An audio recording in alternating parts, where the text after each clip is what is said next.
तो हमारा next topic है वो है माइटोकॉन्ड्रिया। माइटोकॉन्ड्रिया का जब हम वर्ड सुनते हैं तो खुद ब खुद हमारे ज़हन में जो एक वर्ड आ जाता है वो होता है पावर हाउस ऑफ सेल। ये वर्ड हम इतनी दफ़ा सुन चुके हैं, माइटोकॉन्ड्रिया और पावर हाउस ऑफ सेल, कि जब कोई हमारे सामने बोलेगा माइटोकॉन्ड्रिया तो हमारे मुंह से खुद ब खुद निकल जाएगा कि it is power house of cell. इस बात का मतलब क्या है? इस बात का मतलब ये है, जो माइटोकॉन्ड्रिया है, हमारी जो बॉडी का एटीपी है, वो कौन बना रहा है? माइटोकॉन्ड्रिया।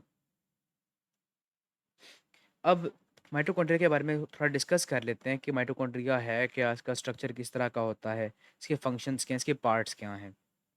पहली बात तो हम करने वाले हैं वो ये है कि ये सेमी ऑटोनोमस ऑर्गेनेलीज हैं। सेमी ऑटोनोमस ऑर्गेनेलीज हैं। इसका बात का मतलब क्या है? एक तो ये बात है कि ये कुछ जो अपना काम है उसके लिए न्यूक्लियस पे डिपेंडेंट है, और कुछ कामों के लिए न्यूक्लियस से इंडिपेंडेंट है। ठीक है, क्योंकि इनके पास अपना डीएनए और राइबोसोम्स प्रेजेंट होते हैं, तो ये जो है न्यूक्लियस से थोड़ा सा डिपेंडेंट है, लेकिन कुछ बहुत ज़्यादा नहीं। मतलब हम कह सकते हैं कि 50% जो है वो न्यूक्लियस पे डिपेंडेंट है और 50% नहीं है। उसके अलावा ये सेल्फ रेप्लिकेटिंग ऑर्गेनेलीज होती हैं। सेल्फ रेप्लिकेटिंग ऑर्गेनेलीज का मतलब क्या है? इनके पास अपना डीएनए है और अपनी राइबोसोम्स हैं, तो अपनी प्रोटीन सिंथेसिस, अपनी ट्रांसक्रिप्शन ट्रांसलेशन खुद करवा सकते हैं। ठीक है, अब इस बात का मतलब क्या है? पहले हम इसका थोड़ा स्ट्रक्चर देख लें ताकि हमें समझ आ जाए है क्या। जो माइटोकॉन्ड्रिया होता है ये डबल मेम्ब्रेनस स्ट्रक्चर है। क्या है? Double membrane bounded structure.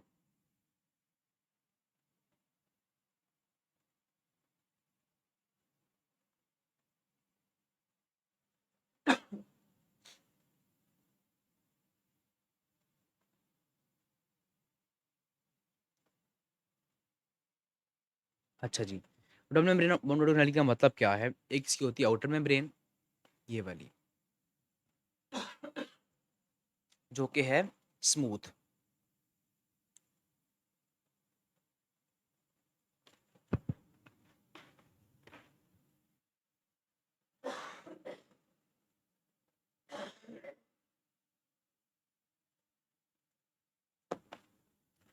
और जो उसकी दूसरी मेम्ब्रेन है, जो इनर मेम्ब्रेन है, इसके अंदर होती हैं फोल्डिंग्स। इसको हम कह देते हैं क्रिस्टी। क्या कह देते हैं? क्रिस्टी। ठीक है, अब जो हमारे पास माइटोकॉन्ड्रिया होता है, उसकी दो मेम्ब्रेन्स हैं। ये स्ट्रक्चरली भी डिफरेंट हैं और फंक्शनली भी डिफरेंट हैं। मतलब जो इनर मेम्ब्रेन है, हमने पढ़ा कि उसका काम क्या है? केमियोस्मोसिस करवानी है, इलेक्ट्रॉन ट्रांसपोर्ट चेन में हेल्प करती है, मतलब वहीं पे हो रही होती है उसके ऊपर। जो एक्सटर्नल मेम्ब्रेन है ये तो एज बैरियर एक्ट कर रही है, एज उसकी प्रोटेक्शन के तौर पे है। ठीक है, तो स्ट्रक्चरली भी डिफरेंट और फंक्शनली भी डिफरेंट है। स्ट्रक्चर में देखा कि एक स्मूथ है, दूसरी के अंदर फोल्डिंग्स हैं। ठीक है, अब अगर हम बात करें कि इनके साइज़ के और नंबर की, तो जो माइटोकॉन्ड्रिया होता है इसका साइज़ और नंबर जो है वो डिपेंड कर रहा होता है सेल की एक्टिविटी के ऊपर, कि सेल कितना काम कर रहा है। अगर सेल बहुत ज़्यादा काम कर रहा है तो माइटोकॉन्ड्रिया का नंबर और साइज़ ज़्यादा होगा। अगर सेल की एक्टिविटी कम है तो उसका नंबर और साइज़ कम होगा। हमने एक बात तो हमने पढ़ ली, दूसरी बात हमने कहा कि इसके अंदर डीएनए प्रेजेंट है और प्लस इसके अंदर राइबोसोम्स प्रेजेंट है। जो राइबोसोम्स होते हैं इसके अंदर, इनका उनका भी वही काम है जो नॉर्मली काम होता है। जिस तरह प्रोटीन सिंथेसिस करवाता है राइबोसोम्स नॉर्मली, तो इनके अंदर भी प्रोटीन सिंथेसिस करवा रहे होंगे। अब जो हमारे पास इनर मेम्ब्रेन है, इसके ऊपर पार्टिकल्स लगे होते हैं, इस तरह के पार्टिकल्स, यूँ नॉब लाइक पार्टिकल्स। अगर मैं कहूँ ये मेम्ब्रेन है तो उसके ऊपर पार्टिकल्स यूँ लगे होते हैं, इस तरह के। ठीक है, अगर हम उन पार्टिकल्स को बड़ा करके देखें तो हमें इस तरह की कुछ चीज़ें नज़र आती हैं। इस तरह इस तरह का एक स्ट्रक्चर नज़र आता है। तो इन पार्टिकल्स को हम कहते हैं F1 पार्टिकल्स। क्या कहते हैं? F1। मैं यहाँ पे लिख देता हूँ F1 पार्टिकल्स। वैसे तो इस पार्टिकल के दो पार्ट होते हैं, एक इसका होता है F0 पोर्शन, एक होता है F1 पोर्शन। ये F0 होता है और ये F1 होता है। अच्छा, जो हमारे पास होते हैं F1 पार्टिकल्स, इनके ऊपर रेस्पिरेटरी चेन मैकेनिज्म हो रहा होता है। ठीक है, रेस्पिरेटरी चेन जो है वो F1 पार्टिकल्स के ऊपर हो रही होती है। अब अगर हम बात करें माइटोकॉन्ड्रिया के जनरल फंक्शन की, तो हमने कहा कि it is energy transducing organelle. Function की अगर हम बात करें, हमने कहा कि इट इज़ एनर्जी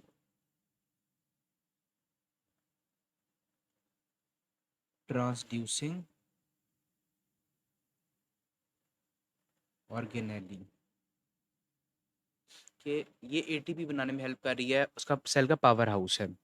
उसके अलावा और बहुत सारे प्रोसेसेस इस तरह के हैं जो कि इसके ऊपर हो रहे हैं। पहली बात हमने कहा कि ये एडीपी को कन्वर्ट करवाएगा इनटू एटीपी, याद रखना है।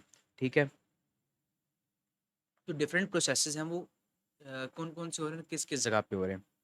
अगर हम बात करें क्रेब्स साइकिल की, और क्रेब्स साइकिल प्लस अगर हम बात करें फैटी एसिड मेटाबॉलिज्म की, तो ये दोनों हो रहे हैं माइटोकॉन्ड्रियल मैट्रिक्स के अंदर, माइटोकॉन्ड्रियल मैट्रिक्स के अंदर हो रहे हैं। तो हम देखेंगे माइटोकॉन्ड्रियल मैट्रिक्स है क्या। तो जो ये वाला पार्ट है, जो ये वाला पार्ट है अंदर वाला, ये सारा का सारा माइटोकॉन्ड्रियल मैट्रिक्स है। ठीक है जी, तो मैं ब्लू ब्लू पहले था, मैंने इसको पिंक कर दिया है। ये सारा का सारा माइटोकॉन्ड्रियल मैट्रिक्स है। अब हम बात कर रहे थे कि जो केमियोस्मोसिस है, केमियोस्मोसिस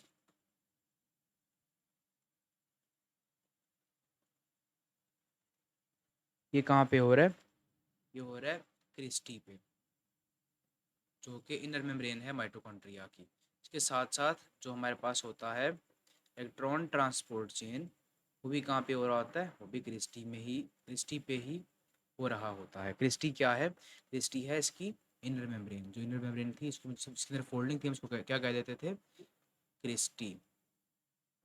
ठीक है जी, अब जो हमारे पास माइटोकॉन्ड्रिया होता है, इसके जो मैट्रिक्स होता है ये वाला, इसके अंदर बहुत सारी चीज़ें होती हैं, इस तरह बहुत सारे एंजाइम्स, बहुत सारे coenzymes, organic salts, inorganic salts, और बहुत सारे कंपोनेंट्स होते हैं। बाकी सारी बात तो हमने देख ली, मतलब एक आउटर मेम्ब्रेन है, एक इनर मेम्ब्रेन है। जो इनर मेम्ब्रेन के अंदर वाला पार्ट है उसको हम कहते हैं मैट्रिक्स। जो फोल्डिंग्स हैं उनको हम कहते हैं, जो ये मेम्ब्रेन है उसको कहते हैं क्रिस्टी। जो क्रिस्टी है इसके ऊपर पार्टिकल्स प्रेजेंट को हम कहते हैं F1 पार्टिकल्स। लेकिन जो इनर और आउटर मेम्ब्रेन के दरमियान में जो स्पेस है इसको हम क्या कहते हैं, इसको हम कह देते हैं इंटर मेम्ब्रेनस। ये वाला पार्ट है ना, ये वाला, इसको हम कह देते थे इंटर मेम्ब्रेनस स्पेस। तो it was all about mitochondria.